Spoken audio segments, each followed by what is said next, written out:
আল্লাহ বলেন, আমি মালিক, এমন ক্ষমতার মালিক। আমি আল্লাহ তাআলা চাইলে সংখ্যার দিকে তাকাই না, আমি আল্লাহ তাকাইয়া দেখ, আমি আল্লাহ তাআলা বদরের যুদ্ধে কেমন মুসলমানকে বিজয় দান করেছে। মুসলমানের সংখ্যা ৩১৩ জন, কাফের মুশরিক বেঈমানের দল ১০০০।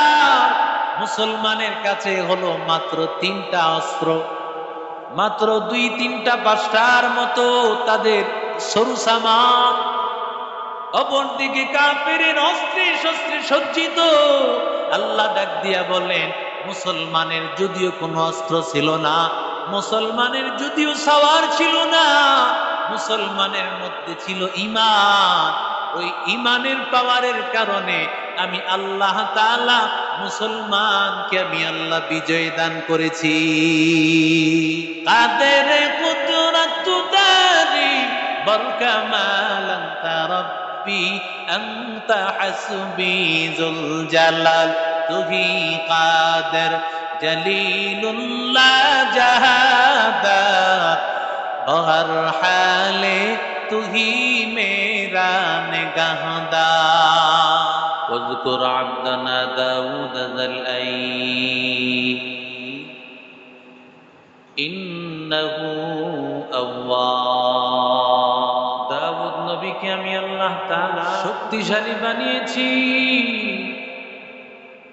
আমি আল্লাহ তাআলা দাউদ পয়গম্বরকে আমি আল্লাহ তাআলার অভিমুখে আমি আল্লাহর পাগল বানিয়েছি। وَلَقَدْ آتَيْنَا دَاوُودَ وَسُلَيْمَانَ عِلْمًا। আল্লাহ তাআলা বলেন, দাউদ পয়গম্বর, সুলাইমান নবী, দুইজনকে আমি আল্লাহ ইলম দান করেছি। দাউদ পয়গম্বর এবং সুলাইমান নবী বাবা এবং সন্তান দুইজনকে আল্লাহ ইলম দান করেছে। আল্লাহ তাআলা বলেন, ওয়ালাকাদ আতাইনা দাউদা মিন্না ফাদলা।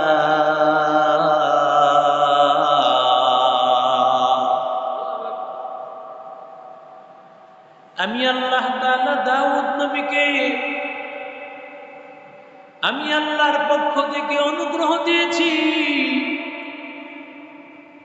আমি আল্লাহর দয়া, অনুগ্রহ। অনুগ্রহ মানি হলো আমি আল্লাহ তাকে বাদশা বানাইছি, অনুগ্রহ মানি আমি আল্লাহ নবী বানিয়েছি। আমি আল্লাহ তাআলা দাউদ পয়গম্বর রাজত্ব দান করেছি। ওয়াশাদাদনা মুলকা ওয়া আতাইনাহুল হিকমাতা ওয়া ফাসলাল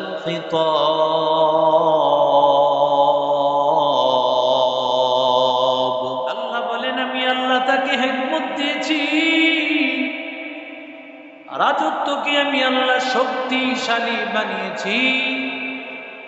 আমি আল্লাহ তাআলা ফায়সালা দেওয়ার মতো আমি আল্লাহ তাকে ভাষা দান করেছি, যোগ্যতা দান করেছি, বিচার কার্য ফায়সালা করতে।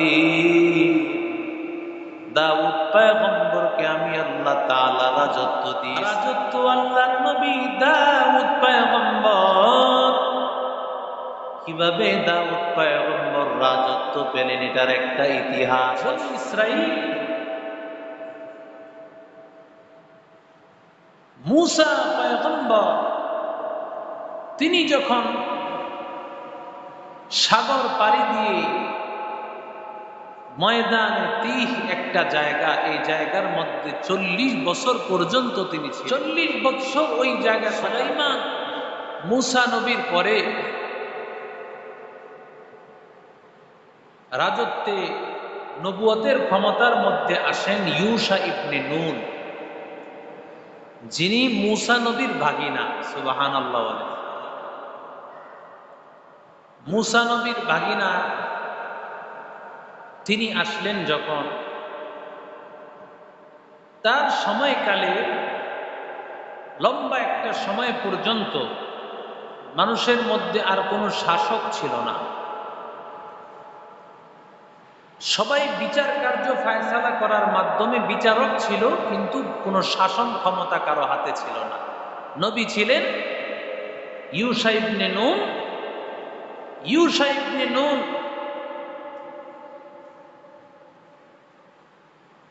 একটা সময় যেই রাজত্ব চলে গিয়েছিল আমালেকার হাতে, ফিলিস্তিন, সেই ফিলিস্তিনকে ইউশা ইবনে নুন আবার দখল করে এনেছে।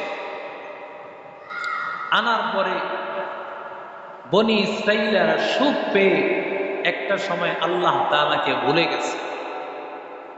দেখেন না, মানুষ বেশি সুখ পাইলে আল্লাহরে ভুলে যায়। কথা কন না কেন? সুখ পাইলে আল্লাহকে ভুলে আসে না নাই? তো বনি ইসরাইলকে আল্লাহ তাআলা সুখ দিছেন, কম সুখ তো দেন নেই। বনি ইসরাইলকে আল্লাহ এত নিয়ামত দিয়েছেন, যেই নিয়ামত আজও পর্যন্ত কাউকে দান করেনি। সুবহানাল্লাহ। স্পেশাল কিছু নিয়ামত আল্লাহ বনি ইসরাইলকে দিয়েছিলেন। তো ইউশা ইবনে নুন যখন চলে গেছেন, এইভাবে রাজত্ব চলতেছিল ৩০০ বছর। একটা পর্যায়ে ওই আমালিকা,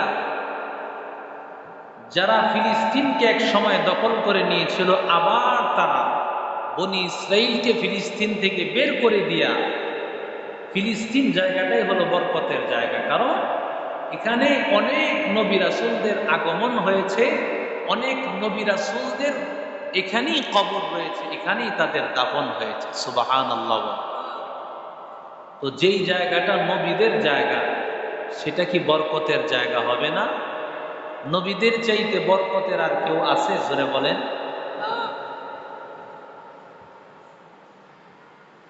তো যখন ক্ষমতা ছিনিয়ে নিল চতুর্দিক থেকে, মুসলমান বনি ইসরাইলের উপর আঘাত। এই আঘাতের একটা পর্যায়ে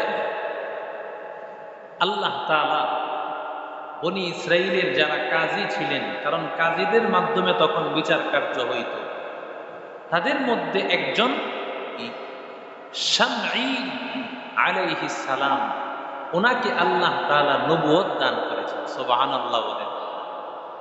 শামঈল আলাইহিস সালাতু ওয়াস সালাম যখন নবুয়ত পেয়েছেন, তখন শামঈল আলাইহিস সালাতু ওয়াস সালামের কাছে বনি ইসরাইলের লোকেরা শামঈল নবীকে বলতেছেন, ওয়াকালা লাহুম নাবিয়্যুহুম ইন্নাল্লাহা ক্বাদ বা'আসা লাকুম তালুতা মালিকা আলাম তারা ইলাল মালা'i মিন বানি ইসরাঈল মিন বা'দি মূসা إذ قالوا لنبي لهم ابعث لنا ملكا نقاتل في سبيل الله ও পয়গম্বর, আপনি আল্লাহর কাছে দোয়া করেন, আল্লাহ যেন একজন বাদশা আমাদেরকে দেন, যেই বাদশার মাধ্যমে আমরা জালুতের বিরুদ্ধে আমরা লড়াই করব। জালুত ওই আমালিকা জাতির বাদশাহ, তার বিরুদ্ধে আমরা লড়াই করব। আল্লাহর কাছে দোয়া করেন পয়গম্বর, আল্লাহ তাআলা যেন একজন নবী আমাদেরকে দেন, একজন নবী পাঠান, একজন বাদশাহ আল্লাহ তাআলা আমাদেরকে দান করেন। এবার শামঈল নবী ডাক দিয়া বলেন, ও আল্লাহর বান্দা, قال هل عسيتم إن كتب عليكم القتال ألا تقاتلوا এমনও তো হতে পারে যখন আল্লাহ তাআলা বাদশা নিযুক্ত করবেন, তোমাদের তো জালুতের বিরুদ্ধে লড়াই করার জন্য বাদশাকে চাইতেছে। যখন বাদশা হবে তখন বলবে যে আমরা পারবো না যুদ্ধ করতে, জিহাদ জিহাদ জিহাদ চাই, জিহাদ হইলে আমি নাই। তো তোমাদের হালত এমন হইতে পারে যে জিহাদ চাইতেছো, জিহাদ করবা জালুতের বিরুদ্ধে, তো যদি একজন বাদশা নিযুক্ত হয় তোমরা কি যুদ্ধ করবা? এটা শামঈল নবী বলতেছেন।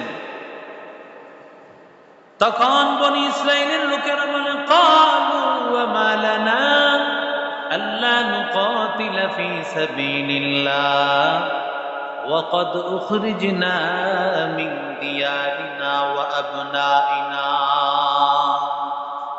বনি ইসরাইলের লোকেরা বলতেছে আমরা কেন যুদ্ধ করব না বলেন নবী, আমাদেরকে ফিলিস্তিন আমাদের বাড়ি, ওই বাড়ি থেকে বিদায় করে দেওয়া হয়েছে আমাদের ঘর, ফিলিস্তিনের বাড়ি থেকে আমাদেরকে বিদায় করে দেওয়া হয়েছে আমাদের এই ঘর, আমরা আবার উদ্ধার করব, এই জন্য আমাদের যুদ্ধ করা লাগবে। যেই স্বাধীন দেশ আমাদের হয়েছিল, স্বাধীনতা কেড়ে নেওয়া হয়েছিল, বাংলার মুসলমানেরা সন্তানেরা বুকের তাজা রক্ত দিয়ে আবু সাঈদার মুগ্ধের মতো সন্তানেরা বুকের তাজা রক্ত দিয়ে সেই স্বাধীনতা আবার ফিরিয়ে এনেছে। ঠিক কিনা জোরে বলে? বনি ইসরাইলের লোকেরা বলে, ও নবী, ফিলিস্তিন আমাদের ঘর, ওই বাড়ি থেকে আমাদেরকে বের করে দিয়েছে, জালুত ওর বিরুদ্ধে লড়াই করো। দোয়া করেন আল্লাহ যেন একটা বাদশাহ আমাদের মধ্যে বানায় দেয়, ওই বাদশার নেতৃত্বে আমরা তার বিরুদ্ধে লড়াই করব। এবার শামঈল পয়গম্বর আল্লাহ তাআলার কাছে দোয়া করেন, আল্লাহ তুমি একজন, আয় আল্লাহ একজন বাদশাহ তুমি বানাইয়া দাও। وقال لهم نبيهم إن الله قد بعث لكم طالوت ملكا। আল্লাহ জানায় দিলেন, ও শামঈল আপনার উম্মতকে জানাইয়া দেন আমি আল্লাহ তালুতকে আমি আল্লাহ বাদশাহ বানিয়েছি। সুবহানাল্লাহ বলে। তালুত কওম জাতিরা বনি ইসরাইলের লোকেরা বলে, ক্বালু আন্না ইয়াকুনু লাহুল মুলকু আলাইনা, ছোট্ট একটা বাচ্চা, দেখতে সমাজে তার তেমন বাড়ি ঘর নাই, সমাজের মেম্বার চেয়ারম্যান কিছুই না, সমাজে প্রভাব নাই। ওয়া নাহনু আহাক্কু বিল মুলকি মিনহু ওয়া লাম ইউতা সাআতান মিনাল মাল। আমরা বেশি হকদার, কারণ আমাদের সমাজে প্রভাব আছে, আমাদেরকে আল্লাহ মাল দান করেছেন, ওর তো মাল নাই। ওরা মনে করেছে বাদশাহ তো সেই হবে যার বাড়ি ঘর আছে, সম্পদ আছে, সে বাদশাহ হবে। কিন্তু বাদশাহী কার দাম জোরে বলেন, আরো জোরে বলেন না কার দাম? বাদশাহী ক্ষমতা আমার আল্লাহ। আল্লাহর নবী শামঈল নবী বলেন, ক্বালা ইন্নাল্লাহা আসতাফাহু আলাইকুম وزاده بسطة في العلم والجسم والله يؤتي ملكه من يشاء والله واسع عليم।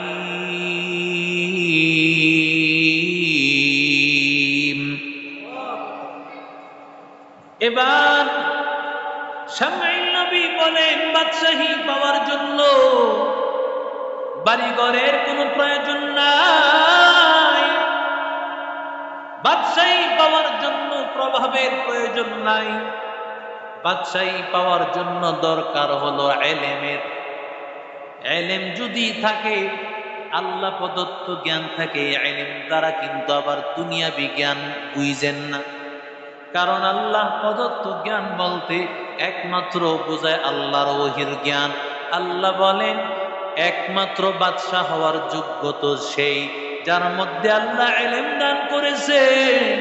বাসতাতান ফিল ইলমি ওয়াল জিসম, আল্লাহ তাআলা বলেন জ্ঞান অনেক বেশি, আল্লাহ প্রদত্ত জ্ঞানও বেশি। 2 নম্বর হলো শুধু জ্ঞান বেশি হলে হবে না, আবার আল্লাহ তাআলা তাকে শারীরিক ভাবেও তার সুঠাম দেহ দান করেছেন। আর এই 2টা গুণ আল্লাহ তাআলা তালুতের মধ্যে আল্লাহ তাআলা দিয়েছে। একটা বাদশা হওয়ার জন্য এই গুণগুলো দরকার। আজকে দেখেন না, নির্বুধ, কিছুই বুঝে না, এরাও ক্ষমতায় মসনদ দখল করে। কথা কন ঠিক না বেঠিক? অথচ জ্ঞান থাকতে হবে। এলেমের জ্ঞান যদি না থাকে, সে কখনো রাজত্ব আর ক্ষমতায় বসতে পারে না।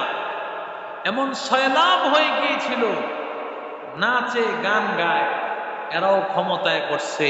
শুধু সাধারণ ক্ষমতা না, পার্লামেন্টের মেম্বার পর্যন্ত হয়েছে। ঠিক না বেঠিক? জোরে কর। সমাজ কলঙ্কিত হয়েছে, বাংলাদেশের 19 কোটি মানুষ কলঙ্কিত হয়েছে, সেই কলঙ্ক মুক্ত হয়েছে, আলহামদুলিল্লাহ বলেন। এটা একজন বাদশার জন্য এটা গুণ, তো তারা মানতে চায় না। কয় আমরা মানব না, আমাদেরকে একটা মুআজিজা দেখান যে ইনি বাদশাহ, আল্লাহ প্রদত্ত কোনো একটা মুআজিজা যদি দেখান তাহলে বিশ্বাস করব ইনি আসলে আমাদের বাদশাহ। وقال لهم نبيهم إن آية ملكه أن يأتيكم التابوت فيه سكينة من ربكم وبقية مما ترك آل موسى وآل هارون تحمله الملائكة إن في ذلك لآية لكم إن كنتم مؤمنين।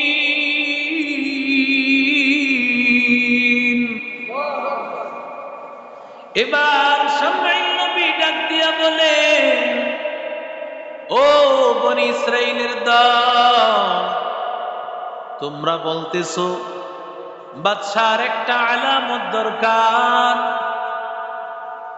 বাদশার একটা মুআজিজা দরকার।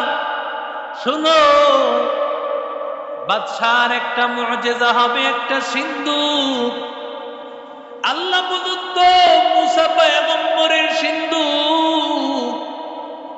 যেই সিন্দুকটা মুসা পয়গম্বর তার জামা ওই সিন্দুকের মধ্যে রাখা, মুসা পয়গম্বরের পাগড়িটা রাখা, হারুন নবীর বিভিন্ন জামা কাপড় রাখা, মুসা নবীর লাঠিটাও সেখানে রাখা, মান্না সালওয়া আসমান থেকে যে জান্নাতি খাবার আসতো ওই খাবারের কিছু অংশ আল্লাহ তাআলা সেখানে রেখে দিয়েছে। এটা এমন একটা বক্স, এমন একটা কাঠের একটা বাক্স, এমন একটা সিন্ধুক, মুসা পয়গম্বর যুদ্ধের ময়দানে যখন যাইতো, মুসা পয়গম্বর সিন্দুকটা ওই জমিনের মধ্যে রেখে যখন যুদ্ধ করতেন, আল্লাহ তাআলা সিন্দুকটা রাখার বরকতে সাথে সাথে আল্লাহ যুদ্ধে বিজয় দান করে দিতে। ফিহি সাকিনাতুম মির রাব্বিকুম, আল্লাহর রহমত, ওই বাক্সর মধ্যে আল্লাহর রহমত। সেটা মুসা নবীর ইন্তেকালের পর মুসা নবীর ভাগিনা ইউশা ইবনে নূন তিনি ওই বাক্সের অধিকারী হন। তিনিও যুদ্ধের ময়দানে যখন যুদ্ধ করতেন, যুদ্ধের ময়দানে যখন যুদ্ধ করতেন, যুদ্ধ করার সময় তিনি ওই বাক্সটা ময়দানে রাখতেন, যুদ্ধে জয়লাভ হয়ে যায়। আল্লাহ প্রদত্ত এমন একটা নিয়ামত, এমন একটা নিয়ামত, ওই আমালিকা জাতি যখন ফিলিস্তিন থেকে মুসলমানদেরকে বের করে দিয়েছে, তখন তারা এই সিন্দুকটা কেড়ে নিয়েছে। কিন্তু সিন্দুকটার মালিক তো বনি ইসরাইল মুসলমান। এই সিন্দুকের মালিক তো ওই কাফের জালুতের দল নয়। আমানতের মাল যদি লুটপাট করে খাও, অন্যের মাল যদি তুমি লুটপাট করে খাও, মনে রাখবা সেটা তোমার জন্য ভয়ঙ্কর হয়ে যাবে। কারণ হারামের কোনো আরাম নাই। হারামের আরাম আসেনি। এই আমালিকা জাতি যখন এই সিন্দুক নিছে চাঁদপুর এলাকায় রাখছে, এই চাঁদপুর এলাকার যত মানুষ আছে সব মহামারী হয়ে গেছে। তাড়াতাড়ি করে এটা বের করছে, তাড়াতাড়ি লয়ে যায়, এটা বন্দরে লয়ে যায়। বন্দরে নিছে, বন্দরের যত মানুষ সব মহামারীতে আক্রান্ত। নিয়ে গিয়েছে নারায়ণগঞ্জ শহর, সেখানেও মানুষ মহামারীতে আক্রান্ত। একে একে 5টা মহল্লা ঘুরে ঘুরে ওই সিন্দুকটা রেখেছে। যেখানে সিন্দুকটা রাখে সেখানের মানুষ সবাই মহামারীতে আক্রান্ত হয়ে যায়।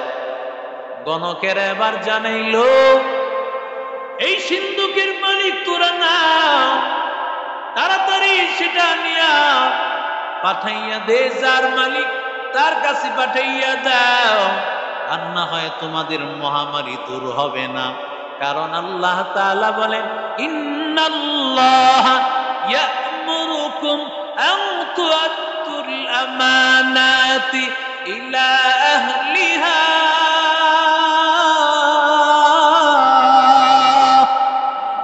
এই জন্য যারা অন্যের মাল লুট করেছো, সরকারি মাল লুট তরাজ করে নিয়ে আসছো, একটা মালের মালিক তুমি না, হারাম ভাবে এই মালগুলো তোমার ঘরে নিয়ে আসছো, আল্লাহর কসম তুমি শান্তি পাইবা না।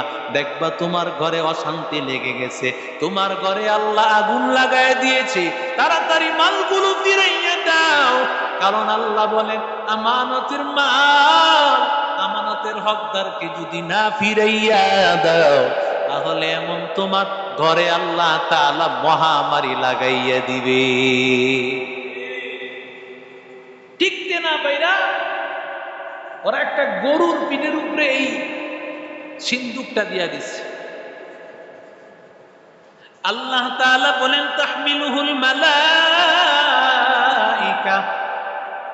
ফেরেশতারা এটা বহন করে নিয়ে যায়। ওই যে গরুর পিঠের উপর সিন্দুকটা দিয়েছে, গরুকে ফেরেশতা টাইনা টাইনা রাস্তা দেখায় দেখায় নিয়ে গেছে, একেবারে জায়গা মতো আইনা ওই যে তালুত, যাকে আল্লাহ তাআলা বাদশা বানাইবে, তার ঘরের সামনে ফেরেশতারা গরুর পিঠের উপর থেকে নামাইয়া ঘরের দরজার সামনে রাইখা দিয়েছে। শামঈল নবী বলেন, তোমরা আমার সাথে চলো না, দেখবা তার কাছে যদি এই সিন্দুক থাকে, যেই সিন্দুক মুসা নবীর সিন্দুক, সেখানে মুসা নবী এবং হারুন নবীর অবশিষ্ট নিয়ামতের জিনিসগুলো আছে, ওইটা যদি তার কাছে পাও, বুঝতে পারবা তিনি তোমাদের বাদশা। আল্লাহু আকবার বলে। ছোট বড়, যুবক বৃদ্ধ যারা আছে সবাই রওনা করছে, সবাই রওনা করেছে। রওনা করার পর এবার যখন বাড়ির সামনে আসছে, বাড়ির সামনে আসার পর তাকাইয়া দেখে শামঈল নবী যা বলেছেন সব সত্য। তার বাড়ির সামনে ওই যে সিন্দুকটা হাজির, সিন্দুকটা খোলার পর সেখানে দেখেন মুসা নবীর লাঠি, মুসা নবীর জামা, হারুন নবীর জামা কাপড়, সেখানে আল্লাহ তাআলা প্রদত্ত মান্না সালোয়ার কিছু খাবার আছে। সবাই আশ্চর্য হয়ে গেল, আমরা আর বুঝতে বাকি নাই, তিনি আমাদের বাদশা, তার নেতৃত্বে আমরা জালুতের বিরুদ্ধে লড়াই করব। জালুতের বিরুদ্ধে লড়াই করার জন্য তালুতকে আল্লাহ বাদশা বানিয়ে দিল।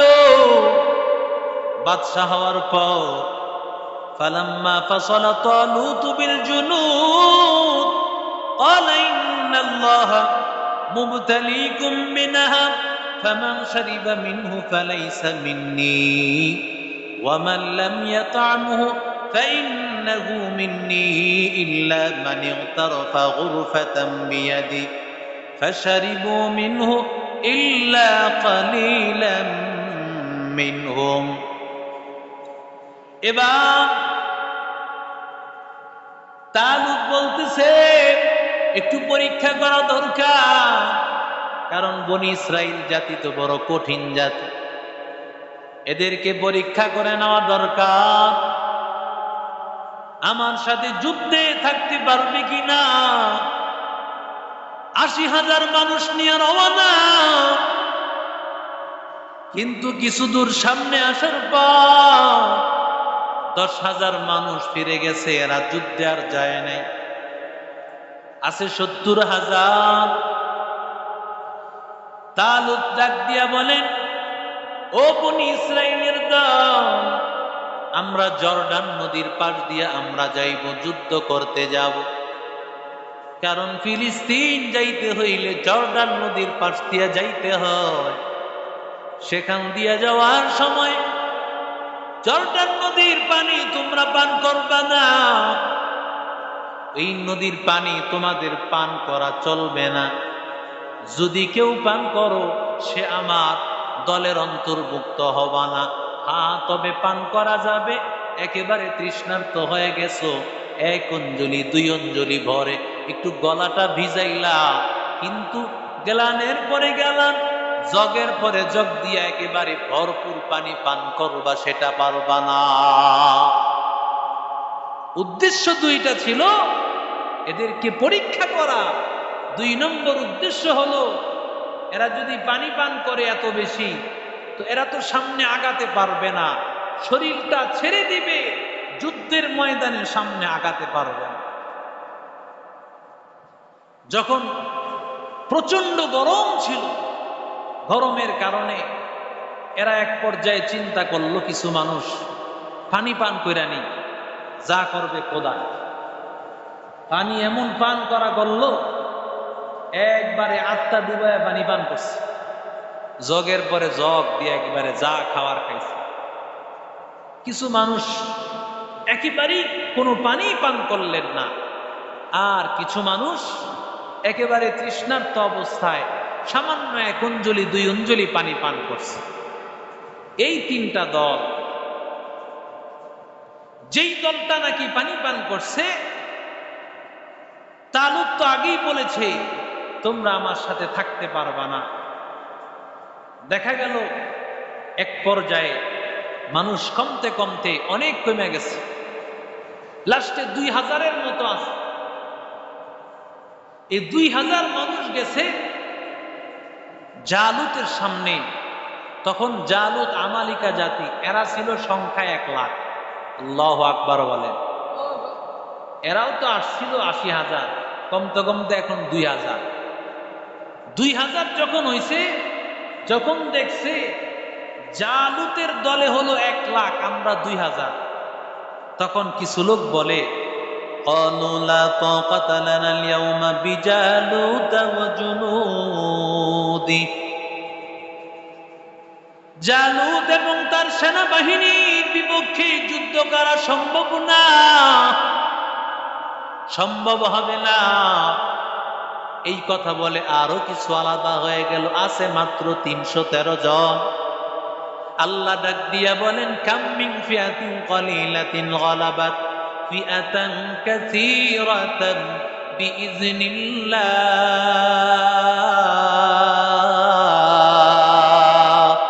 এর নবীর আশিক উম্মতের দাম ৩১৩ জন বটে, ৩১৩ জন আগাইতে সাহস পায় না। কারণ জালুত বাহিনীর সংখ্যা কয়জন? ১,০০,০০০। কতজন? ১,০০,০০০-র বিপরীতে ৩১৩ জন পারা তো সম্ভব না। কেউ সাহস করে না। এই বাহিনীর মধ্যে ছিল দাউদ নবী, ৪ জন ভাইয়ের ৩ জন ভাই ছিল। আল্লাহু আকবার। দাউদ নবী ছোট, ঘরের মধ্যে বাবা অসুস্থ, বাবার সেবা করার জন্য দাউদ নবী রয়ে গেলেন। ৩টা ভাই, ওরা যুদ্ধের ময়দানে আসছে, দাউদ নবী বাবার সেবার মধ্যে রয়ে গেছে।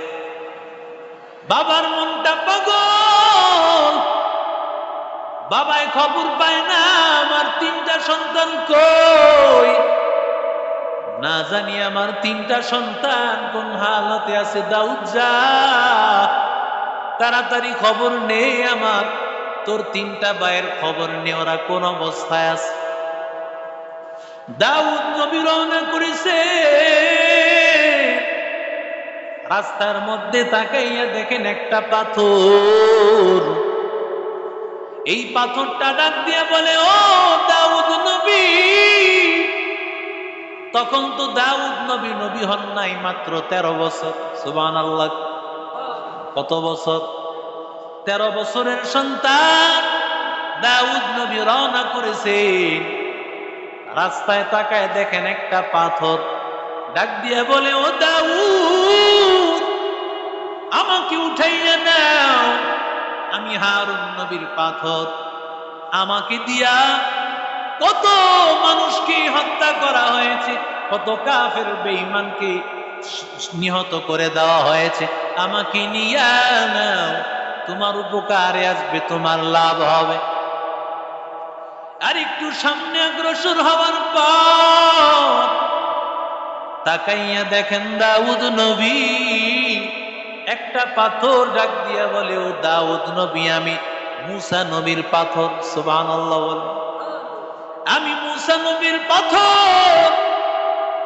আমাকে দিয়া মূসা নবী কত কাফের বেঈমানের বিরুদ্ধে লড়াই করেছে, আমাকে তোমার হাতে নিয়ে নাও। আল্লাহ যদি কবুল করেন, তোমার এই পাথর দিয়ে আল্লাহ তাআলা বড় কোন উপকার করবেন। দাউদ নবী আরো সামনে আগানোর পর আরেকটা পাথর দাউদ নবীরে ডাক দিয়া কয়, আমারে উঠায় নাও, আমি এই পাথর জালুত জালেম বাদশার মসনদকে চুরমার করে দিব।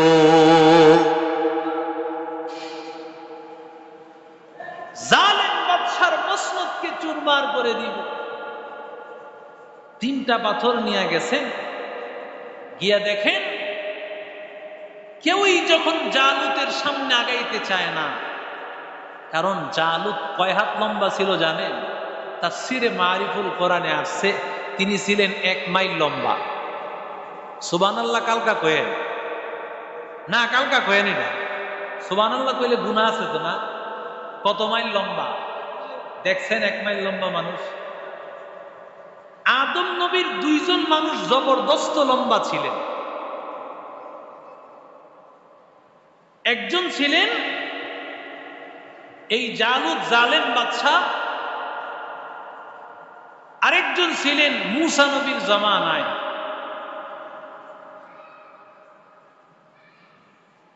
তিনি ছিলেন 3.5 মাইল লম্বা। 3.5 মাইল লম্বা যদি হয়, চিন্তা করেন 3.5 মাইল যদি লম্বা হয় একটা মানুষ, এই চাঁদপুর এলাকাটা কয় মাইল লম্বা হবে? হ্যাঁ, 3 মাইল 3.5 মাইল লম্বা হবে? কথা কয় না। এই চাঁদপুর এলাকায় তারে জায়গা দেওয়া যাবে? 3.5 মাইল মানুষটা কত বড় দেখেন। 3.5 মাইল যেহেতু লম্বা, 5টা হবে 1 মাইল। যেমন আমরা 3.5 হাত, আমাদের বডির 5টা 1 হাত। কথা কোন ঠিক না বেঠি? কিন্তু এই 3.5 মাইল লম্বা মানুষটাকে মূসা নবী, তার হাতের লাঠি ছিল 30 হাত লম্বা। মূসা নবীও ছিলেন 30 হাত লম্বা। তিনি লাফ দিয়া বাড়ি দিছেন, এই পায়ের টাকনু আছে না, এই টাকনুর মধ্যে লাগছে, মরে গেছে। আল্লাহু আকবার। এত বড় মানুষ, লম্বা মানুষটা পায়ের গোড়ালির মধ্যে, আপনার পায়ের গোড়ালির মধ্যে যদি একটা পিপিলিকা কামড় দেয়, মাইরা যাওয়ার কথা না? মানুষ মরে যাওয়ার কথা? কথা কয় না। পিপিলিকা কামড় দিলে মরে যায় মানুষ? তো এত বড় লম্বা মানুষটা পায়ের মধ্যে লাগলে আর কি। মানুষকে কিন্তু সাধারণত লাঠি দিয়া বাইরে মারা যায় না সহজ। কি বলেন, ঠিক না বেটি? বেকায়দা মতো করলে একটা বাড়িতেই শেষ, কিন্তু বাড়ি দিয়া সহজে মারা যায় না, অনেক সময় লাগে।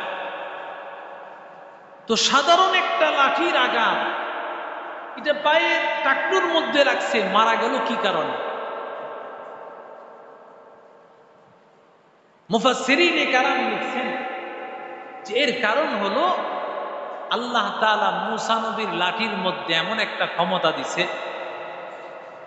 এমন একটা ক্ষমতা আল্লাহ তাআলা দান করছে। ওই যে মেইন তারের একটা লাইন আছে না, 7:29 কয়নি, 7:29 লাইনটা একটা পাওয়ারফুল লাইন, যেই লাইনের মধ্যে হাত লাগলেই শেষ, ঠিক না বে ঠিক? ওই 7:29 লাইনের মধ্যে একটা পাওয়ার এই লাঠির আগায় ছিল, এটা লাগা মাত্রই শেষ। আল্লাহু আকবার কোন। ঠিক তেমনি ভাবে জালুত তো এত বড় লম্বা, তার বিরুদ্ধে আসবে কিভাবে মানুষ? এজন্য তালুত বাদশা ঘোষণা করে দিছে, কেউ যদি জালুতের বিরুদ্ধে লড়াই করতে পারে, আমি ঘোষণা করলাম আমার পরে সে বাদশা হবে, আমার মেয়ের বিবাহ তার কাছে হবে। সুবহানাল্লাহ বলে। আমার পরে সে বাদশা এবং আমার মেয়েটা তার কাছে বিবাহ দিবে। দাউদ নবী 13 বৎসরের সন্তান, তিনি ময়দানে এসে ঘোষণা শুনছেন আর দেখেন জালুতের পাওয়ার কি। আয় তোরা খেলা হইব তো গলল। এখন কেউ তো আর সাহস পায় না। সাহস পাবে কিভাবে? তাদের তো দলের লোক নাই। দাউদ নবীর তো সহ্য হয় না, কারণ দাউদ নবী যদিও ছোট কিন্তু পাওয়ার অনেক বেশি। কথা বলেন ঠিক না বেঠিক? দাউদ নবী গিয়া তালুতের কাছে বলতেছে আমি তার বিরুদ্ধে লড়াই করব। আল্লাহু আকবার বলে। না তুমি পারবা না, মাত্র 13 বছর বয়স, তুমি কি পারবা? যাও। আবার বলতেছে না আমি পারবো, আমাকে দেন, আমি পারবো। বারবার যখন বলতেছে তখন তালুত বলল ঠিক আছে, তোমার যেহেতু এত আগ্রহ, যাও তুমি যাও। জালুতের কাছে যাওয়ার পরে জালুত তাকায় দেখে ছোট্ট একটা মানুষ হাতে 3টা পাথর নিয়ে এসে। পাথর লয়ে তো কুত্তারে মারতে, তুমি কি কুত্তারে মারতে আইছো? তুমি তো কুত্তার তেও খারাপ। আল্লাহু আকবার গণ। যদিও ছোট্ট মানুষ কিন্তু পাওয়ার তো অনেক বেশি। তুমি কুকুরের চেয়ে খারাপ, ভেদ তো গেছে মাথা খারাপ হইয়া। কস কি তুই আমারে কুকুরের চেয়ে খারাপ কইলি? তোরে আমি মাইরা কুত্তারে খাওয়ামো তোর গোস্ত। কিন্তু দাউদ নবী একটা পাথর সর্বপ্রথম তিনি নিক্ষেপ করেছেন। বিসমিল্লাহি ইলাহি ইব্রাহিম, ইব্রাহিম নবীর আল্লাহর নামে নিক্ষেপ করলাম। দ্বিতীয় পাথরটা তিনি আবার নিক্ষেপ করলেন বিসমিল্লাহি ইলাহি ইসহাক, ইসহাক নবীর আল্লাহর নামে পাথরটা নিক্ষেপ করলাম। তৃতীয় আরেকটা পাথর যখন তিনি নিক্ষেপ করলেন, বলেন বিসমিল্লাহি ইলাহি ইয়াকুব। এই কথা বলার সাথে সাথে পাথরটা গিয়া ওই জালেম জালুত বাদশার মাথার মধ্যে লেগেছে।